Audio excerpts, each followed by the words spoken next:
আসসালামু আলাইকুম এভরিওয়ান, সবাই কেমন আছেন? আলহামদুলিল্লাহ আমরা অনেক ভালো আছি। আজকের ভিডিওটা হচ্ছে মাত্র 3টি উপকরণ দিয়ে এই গরমের মধ্যে ঠান্ডা ঠান্ডা কিভাবে পুডিং বানানো যায় সেই রেসিপিটা আপনাদের সাথে শেয়ার করব। তো দেখতেই পাচ্ছেন আমি 2টা আম নিয়ে নিয়েছি। সেই 2টা আমকে আমি কেটে তারপর ব্লেন্ডার করে নিয়েছি। ব্লেন্ডারটা অবশ্য আপনাদের ভাইয়া করে দিছে, আমি আবার ইলেকট্রিক জিনিস ভয় পাই। তো আমি বসাই দিলাম মাঝারি আঁচ দিয়ে চুলার।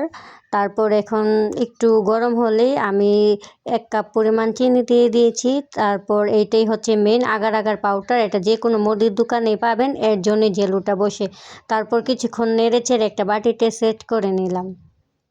তারপর এইটাকে আমি রাত্রে ফ্রিজে রেখে দিয়েছিলাম, তারপর ঘুমাই গেছিলাম, আর খেয়াল ছিল না। তারপরে এটা হচ্ছে সকালের ভিডিও, সকাল বলতে দুপুরের ভিডিও। তারপর দেখতেই পাচ্ছেন আমি কত সুন্দর করে পুডিংটা বানিয়ে ফেলেছি। আসলে পুডিংটা অনেক মজার ছিল। আপনারাও খেয়ে বুঝবেন যে আসলে এটা অন্যরকম। চাইলে আপনারাও এই আমের সিজনের মধ্যে আমের পুডিংটা বানাতে পারেন। তো আপনাদের ভাইয়া তো দেখছেনই খাচ্ছে।